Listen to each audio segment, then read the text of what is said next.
นี่ก็มาเล่นเกม World of Warship Beach นะครับผมกับเรือลำนี้นะครับผมนะเรือประจันบานนะครับผมลำใหญ่มากนะครับผมไม่พูดพร่ำทำเพลงครับไปเล่นเลยดีกว่าเราจะเล่นแบบโคออฟนะครับไม่เล่นเป็น Random Battle นะครับผม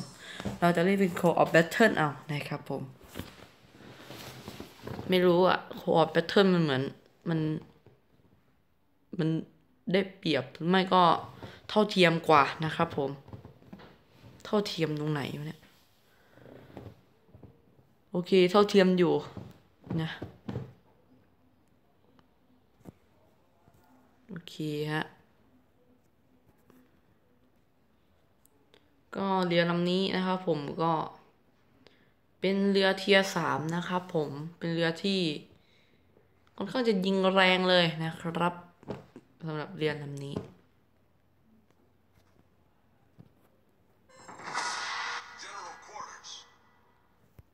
โอเคก็แนะนำนะครับใครที่เล่นเกมนี้นะถ้าเล่นเป็นพวกเรือแบบเรือประจันบานอะไรประมาณเนี้ยให้ไปด้านข้างนะครับผมถ้าไปตรงกลางเนี่ยมันจะออกยากนะครับผมต้องไปด้านข้างเหมือนสไนเปอร์อะครับผมซุ่มยิงครับให้พวกเพื่อนๆเราเนี่ยไปตรงกลางอะไปตรงกลางเขาก็จะบวกกันละบวกกันเราก็มาอยู่ด้านข้างครับแล้วก็ตอดตอดเอานะฮะ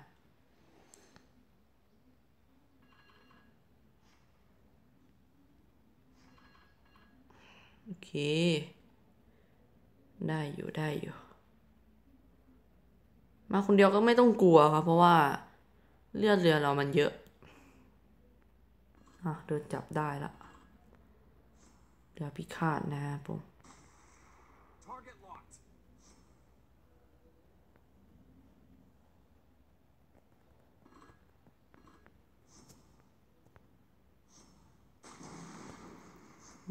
มาเบาๆครับเรายิงเขาคืนบ้างจะได้รู้ว่าของเรามันแรงกว่าฮะโอ้ยยิงทีนี่เกือบครึ่งหลอดนะนี่แหละครับความอะไรนะข้อดีนะครับของเรือพิฆาตของเรือประจันบานนะครับผมสามารถยิงด้วยลูกกระสุนนี้ได้ด้วย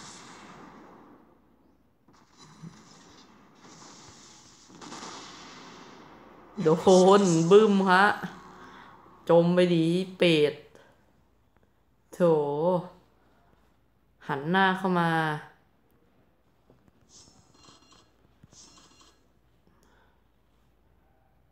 เออพ้นเถอะพ้นโอ้ไม่พ้นแน่เลยเนี่ยอืออึบ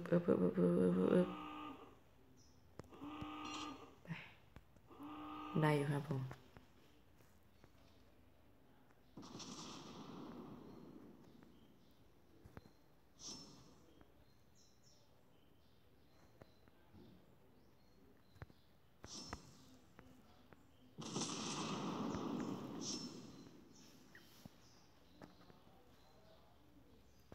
คือตอนนี้ก็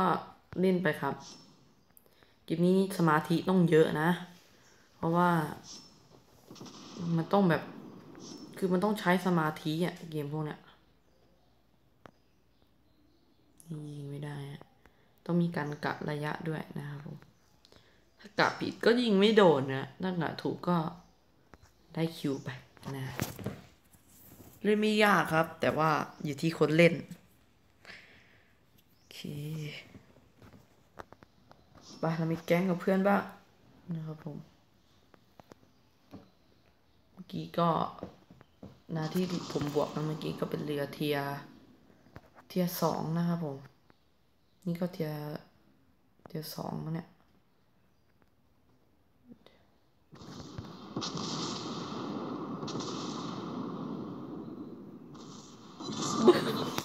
โอ้แรงจริงค่ะโถใครที่อยู่เทียร์ 1เทียร์ 2เทียร์ 3เนี่ยเรือนี้ของจริงนะครับผมซื้อเล่นเลยครับแรงสัตว์ดูว่าดูพุ่ม มาครับมาดูเรือพิฆาต Our ลำ team is เล็ก about to win. ๆยิงทีนี่บอกเลย เกินครึ่งนะ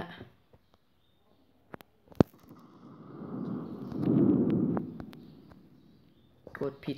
ด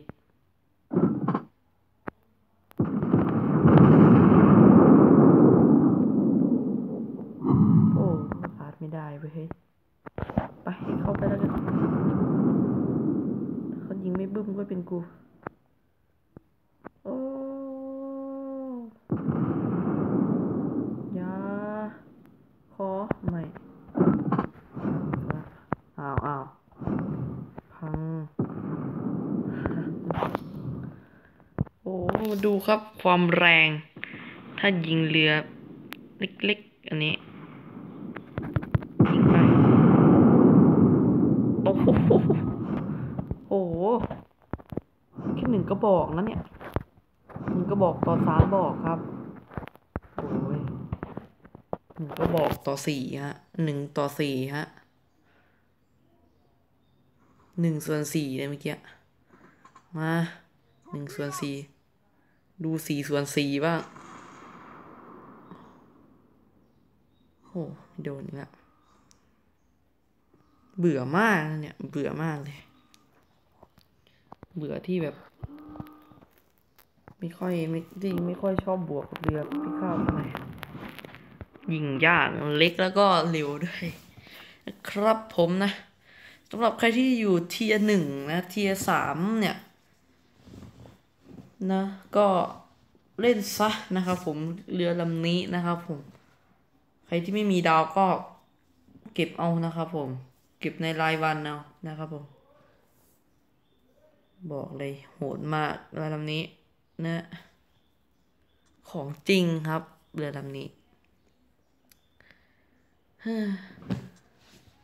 ใครที่ไม่เล่นนี้ไม่ได้นะครับเรือลำนี้สำหรับเกมนี้นะครับ World of Warship Beach นะครับผมก็ฝากไว้ด้วยมาเล่นด้วยกันนะครับผมก็บ๊ายบายฮะโอ้